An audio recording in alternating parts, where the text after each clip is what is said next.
بسم اللہ الرحمن الرحیم۔ شروع کرتا ہوں اللہ کے پاک نام سے جو بہت بڑا مہربان نہایت رحم والا۔ دوستو، بہنوں، بھائیو، بزرگوں، السلام علیکم ورحمۃ اللہ وبرکاتہ۔ تاریخ اسلام میں ہم سلطنت عثمانیہ کی قسط نمبر 19 میں آپ کو خوش آمدید کہتے ہیں۔ تو ہم کل بات کر رہے تھے قسطنطنیہ پر حملہ۔ پانچواں حملہ خلیفہ ہشام کے عہد میں 121 ہجری 739 عیسوی میں ہوا تھا۔ چھٹا مہدی عباسی کے زمانے میں 164 ہجری 780 عیسوی میں ہارون الرشید کی زیر قیادت ہوا، اور ساتواں ہارون الرشید کے سپہ سالار عبد الملک نے 182 ہجری 798 عیسوی میں کیا۔ عربوں کے بعد عثمانی ترکوں کی باری آئی، اور سلطان بايزيد یلدرم نے 2 بار محاصرہ کیا، اور اگر تیمور اور بايزيد کے درمیان تصادم نہ ہو گیا ہوتا تو 805 عیسوی 1402 عیسوی میں قسطنطنیہ کا ترکوں کے ہاتھوں میں آ جانا بظاہر یقینی تھا۔ بايزيد کی وفات کے بعد اس کے لڑکے شہزادہ موسیٰ نے یہ حوصلہ پورا کرنا چاہا، لیکن شہزادہ محمد کی مسلط بینی اور بھائیوں کی باہمی جنگ نے قسطنطنیہ کے لیے سپر کا کام کیا۔ آخری بار سلطان مراد ثانی نے 825 ہجری 1422 عیسوی میں اس شہر کی فتح کا عزم کیا، مگر وہ شہنشاہ کی مزاحمت اور اظہار اطاعت سے متاثر ہو گیا اور محاصرہ اٹھا لیا گیا تھا۔ غرض سلطان محمد ثانی سے پہلے مجاہدین اسلام 11 بار قسطنطنیہ کا محاصرہ کر چکے تھے، لیکن کامیابی کا سہرا اسی فاتح کا منتظر تھا، محمد فاتح کا۔ اور صحابہ کرام کے مقدس خون نے جس چمن زار امید کی آب یاری کی تھی، اس کے پھولوں کا تاج اسی فروز بخت کے لیے تیار ہو رہا تھا۔ فتح کے تیسرے روز حضرت ابو ایوب انصاری رضی اللہ تعالیٰ کے مزار کا انکشاف ہوا۔ آپ نے 43 ہجری کے محاصرے کے دوران میں وفات پائی تھی، اور قسطنطنیہ کے فصیل سے متصل دفن ہوئے تھے۔ سلطان نے وہاں ایک مسجد تعمیر کروائی جس کا نام جامعہ ایوب ہے، اور اس وقت سے یہ دستور ہو گیا تھا کہ تخت نشینی کے موقع پر ہر سلطان اسی مسجد میں جا کر عثمان اول کی تلوار حمل کرتا تھا، اور یہ تقریب رسمی تاج پوشی کے قائم مقام سمجھی جاتی تھی۔ اگرچہ قسطنطنیہ کی فتح محمد فاتح کا سب سے زیادہ شاندار کارنامہ ہے، اور اسی بنا پر وہ فاتح کے لقب سے بھی مشہور ہوا، تاہم یہ اس کے سلسلہ فتوحات کی محض پہلی کڑی تھی، اور اس کا 30 سالہ عہد حکومت تمام تر ملک گیری اور توسیع سلطنت ہی میں گزرا۔ یہ طویل مدت اس نے تقریباً مسلسل میدان جنگ میں صرف کی، اور شاذ و نادر ہی کوئی مہم ایسی پیش آئی جس کے بعد اس کے یورپی یا ایشیائی مقبوضات میں کوئی نیا علاقہ شامل نہ ہوا۔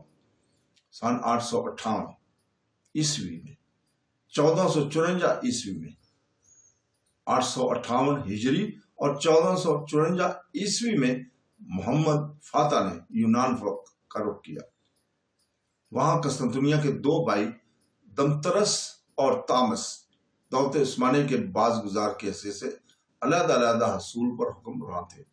انہوں نے سلطان کے پہنچنے کا انتظار نہیں کیا، بلکہ اس کی خدمت میں اپنے سفیر بھیج کر فرما برداری کا عہد کیا، اور 12,000 دکات سالانہ خراج دینا منظور کیا۔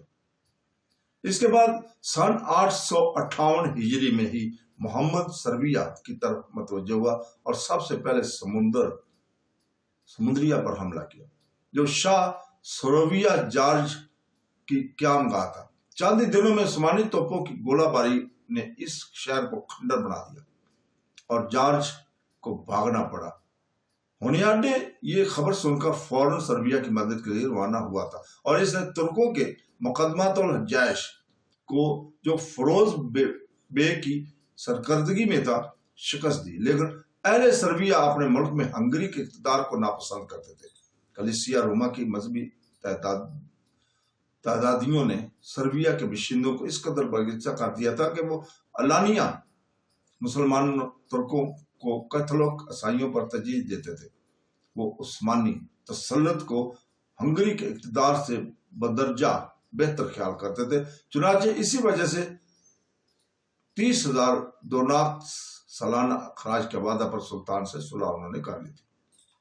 دوسرے سال محمد فاتح پھر سربیا میں داخل ہوا اور جنوب کی طرف سے بڑھتا ہوا بغیر کسی مزاحمت کے بلغراد تک پہنچ گیا۔ اس کے ساتھ 1.5 لاکھ کا لشکر اور 300 توپیں تھیں۔ یہ مہم دراصل بلغراد کی فتح کے لیے تھی، جو اگرچہ سربیا کی شمالی سرحد پر واقع تھا لیکن اس وقت ہنگری کے قبضہ میں تھا، اور گویا ہنگری کا دروازہ تھا۔ اس کی فتح سے ہنگری کی فتح کا راستہ کھل جاتا اور پھر آسٹریا تک عثمانیوں کو روکنا مشکل ہو جاتا۔ محمد فاتح نے بلغراد پہنچ کر فوراً اس کا محاصرہ کر لیا۔ بڑی فوج کے علاوہ شہر کی شمالی سمت میں عثمانی بیڑا دریائے جانوب پر قابض تھا۔ قسطنطنیہ کی فتح نے سارے یورپ کو خوفزدہ کر دیا تھا۔ جب محمد نے بلغراد کا محاصرہ کیا تو یورپ کے تمام ملکوں میں ایک ہلچل مچ گئی تھی، اور پوپ نے صلیبی جنگ کا اعلان کر کے اپنے نمائندہ جان کاسٹلپران کو 60,000 پرجوش مسیح مجاہدوں کے ساتھ ہنگری کی مدد کے لیے روانہ کیا تھا۔ ہونیاڈو نے مداخلت میں اپنی پوری قوت صرف کر دی۔ 8 روز کی گولہ باری کے بعد 21 جولائی سن 1456 کو سلطان نے ایک عام حملہ کا حکم دیا اور ترک شہر کے ایک حصہ میں داخل ہو گئے، لیکن ابھی وہ پوری طرح قابض نہ ہو سکے تھے کہ عیسائیوں کے ایک زبردست حملہ نے ان کو پیچھے ہٹا دیا، اور پھر دوسرے حملہ میں عثمانی دستے بالکل منتشر ہو گئے۔ وہ حال دیکھ کر محمد فاتح خود دشمنوں کی صفوں میں گھس گیا، لیکن اس کی حیرت انگیز شجاعت اس روز ترکوں کے قدم کو نہ روک سکی اور اسے بھی زخمی ہو کر میدان جنگ چھوڑنا پڑا۔ اس معرکے میں 25,000 ترک کام آئے اور ان کے پورے توپ خانہ پر عیسائیوں نے قبضہ کر لیا، محاصرہ اٹھا لیا گیا، اور بلغراد کی فتح جو ہنگری اور ویانا کے حملوں کا مقدمہ تھی 50 سال کے لیے ملتوی ہو گئی۔ ہونیاڈے اس جنگ میں اس قدر زخمی ہو گیا تھا کہ 20 روز کے بعد وہ مر گیا تھا۔ سلطان کو جب اس کی وفات کی اطلاع ہوئی تو اس نے افسوس ظاہر کیا اور کہا کہ یورپ کا سب سے بڑا سپہ سالار جاتا رہا۔ 2 مہینے بعد جان کاسٹلپران کا بھی، جس کی عمر 70 سال ہو چکی تھی، انتقال ہو گیا۔ سربیا پر بلغراد کا محاصرہ اٹھانے کے بعد محمد فاتح اورونا کو واپس کیا اور جارج پھر سربیا پر قابض ہوا، لیکن اس کی عمر 90 سے زیادہ ہو چکی تھی اور تھوڑے ہی دنوں بعد سن 868 ہجری 1457 عیسوی میں اس کا انتقال ہو گیا۔ سربیا کی آزادی بھی اس کے بعد 2 سال بعد قائم رہی۔ 1459 عیسوی میں یہ باقاعدہ طور پر سلطنت عثمانیہ میں شامل کر لیا گیا تھا۔ ہونیاڈے کی وفات کے بعد صدر اعظم محمود پاشا نے سربیا میں داخل ہو کر 2 سال کے اندر پورے ملک کو فتح کر لیا۔ تاہم یہ ممکن تھا کہ سلطان پھر خراج قبول کر کے سربیا کی خود مختاری بدستور قائم رہنے دیتا، لیکن جارج نے حکومت کا انتظام مشترکہ طور پر اپنی بیوہ اور 3 لڑکوں کے سپرد کیا تھا۔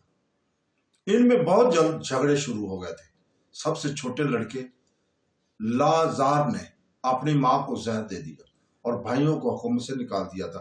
اب وہ سربیا کا تنہا فرما روا تھا۔ اس نے 20,000 طلائی سکے سالانہ کا خراج کا وعدہ کر کے سلطان کی سرپرستی بھی حاصل کر لی تھی، لیکن دوسرے ہی سال اس کا انتقال ہو گیا۔ اب محمد فاتح نے یہ طے کر لیا کہ سربیا کو سلطنت عثمانیہ کا ایک صوبہ بنا لے۔ ہونیاڈے مر چکا تھا۔ اہل سربیا میں مزاحمت کی ہمت نہ تھی۔ پچھلے 70 سال کی لڑائیوں کے بعد وہ ہر دام پرامن اور صلح کے لیے تیار تھے۔ لازار کی بیوہ ہیلینیا نے اپنے ملک کی سیاسی آزادی کو برقرار رکھنے کے لیے اسے کلیسیا روما سے وابستہ کر دینا چاہا، لیکن سربیا والوں نے سخت مخالفت کی اور اعلانیہ کہہ دیا کہ وہ ترکوں کو رومن کیتھولک عیسائیوں پر ترجیح دیتے ہیں۔ چنانچہ امرائے سربیا نے صدر اعظم محمود پاشا کے بھائی کو بلا کر اپنا سردار مقرر کیا، اور جب ہلینیا نے اسے قید میں ڈال دیا تو انہوں نے سلطان سے مدد کی درخواست کی۔ سمندریہ نے اپنے پھاٹک عثمانی فوجوں کے لیے کھول دیے تھے، جس کی تقلید اور شہروں نے بھی کی۔ نتیجہ یہ ہوا کہ سن 1459 عیسوی میں سربیا کا وجود بحیثیت ایک مستقل مملکت کے فنا ہو گیا تھا۔ کلیسیا روما کے مظالم سے بوسنیا کے باشندے اہل سربیا سے بھی زیادہ عاجز تھے۔ انہوں نے بھی ترکوں کو اپنا نجات دہندہ سمجھا۔ صدیوں سے وہاں لاطینی اور یونانی کلیسیوں کے معرکے گرم تھے، جن سے پریشان ہو کر بہت سے لوگ ان دونوں مسلکوں سے علیحدہ ہو گئے تھے۔ اپنی افیت کے لیے ایک نیا مذہب اختیار کر لیا تھا جو بدت بوگومل کے نام سے مشہور ہے، لیکن اب اس جدید فرقہ کے لوگوں پر دور مظالم ہونے لگے، اور وہ کبھی یونانی کلیسا کی شدت کا شکار ہوتے اور کبھی لاطینی کلیسا کی۔ یہ مظالم دیکھ کر اکثر اہل بوسنیا کو اسلام ہی کے دامن رحمت میں پناہ لے نظر آئی۔ محمود پاشا کی فوج شاہ بوسنیا کی تنبیہ کے لیے، جس نے خراج دینا روک دیا تھا، فاتحہ بڑھتی آ رہی تھی۔ بہت سے قلعوں نے ترکوں کا خیر مقدم کیا۔ بادشاہ میں جب مقابلہ کی طاقت نہ رہی تو اس نے جان بخشی کے وعدہ پر ہتھیار ڈال دی، مگر محمد فاتح نے خلاف معاہدہ اس کو اور اس کے لڑکے کو قتل کرا دیا۔ یوں بوسنیا بھی 1462 عیسوی میں سلطنت عثمانیہ کا ایک صوبہ بن گیا۔ اس نے نوجوانوں میں سے 30,000 ینیچری فوج کے حوالے لیے چن لیے گئے، اور اس کی اکثریت عمرہ مشرف با اسلام ہوئی۔ موریا میں خاندان پلوگس کی حکومت کا بھی بتدریج خاتمہ ہو رہا تھا۔ تامس اور دمریس نے خراج کے وعدہ پر اپنی خود مختاری قائم کر رکھی تھی، لیکن جب بلگراد کی مہم میں سلطان کو ناکامی ہوئی اور یورپ کے مذہبی جوش نے ترک کے بڑھتے ہوئے قدم کو ایک لمحہ کے لیے روک دیا، تو موریا کے فرما رواؤں کو بھی دولت عثمانی کی سیادت کا بار محسوس ہونے لگا۔ پوپ نے بھی ان کے جذبات کو پگلایا۔ چنانچہ جب یورپ پوپ کے جنگی بیڑا بحر انجین میں نمودار ہوا تو تامس نے ہمت کر کے خراج کی رقم ادا کرنے سے انکار کر دیا۔ اس نے سے قبل بھی 3 سال کے باوجود معتدل تقاضوں کے سلطان کو موریا سے خراج کی کوئی رقم وصول نہیں ہوئی تھی، لیکن ابھی تک علانیہ انکار کی نوبت نہیں آئی تھی، اس لیے محمد فاتح نے کسی قسم کی سختی بھی نہیں کی۔ اب یہ انکار گویا بغاوت کا اعلان تھا۔ چنانچہ 1458 عیسوی میں ایک بڑی فوج لے کر خود موریا اور معتدل قلعوں کو فتح کرتا ہوا پتراس پہنچا، جو تامس کا مستقر تھا۔ تبراس کے باشندے شہر چھوڑ کر بھاگ گئے۔ قلعہ کے فوجی دستے نے بھی مزاحمت کی جرات نہ کی۔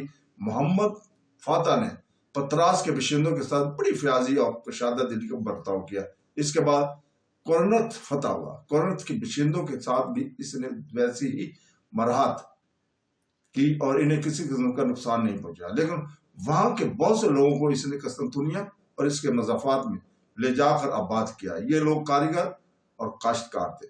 تامس اور دمترس کو اب صلح کے سوا کوئی چارہ نہ تھا۔ محمد فاتح نے ان کی درخواست قبول کی اور صلح نامہ کی تکملہ کے بعد وہ موریا سے چلا گیا، لیکن اس کے جاتے ہی ان کے بھائیوں نے پھر سوچ برپا شروع کر دی تھی۔ محمد فاتح کو مجبوراً لوٹنا پڑا۔ اب کی بار اس نے تہیہ کر لیا کہ موریا کو سلطنت عثمانیہ کے ایک صوبہ بنا کر ہی رہے گا۔ تمترس نے اپنے کومسٹر کے قلعہ میں بند کر لیے اور مدافعت کی کوشش کی، مگر بہت جلد اسے ہتھیار ڈال کر قلعہ ترکوں کے سپرد کر دینا پڑا۔ محمد نے اس کے اخراجات کے لیے تھریس کا ایک شہر اور اس کے قریب امروس کے جزیرے دے کر اسے روانہ بھیج دیا۔ کچھ دنوں کے بعد یہ جگیریں بھی ضبط کر لی گئیں اور محمد فاتح نے ان کی بجائے 50,000 اس پر بطور پینشن کے مقرر کر دیا، لیکن دمتریس نے آخر میں راہبانیت اختیار کر لی اور 1470 میں اس کا انتقال ہوا۔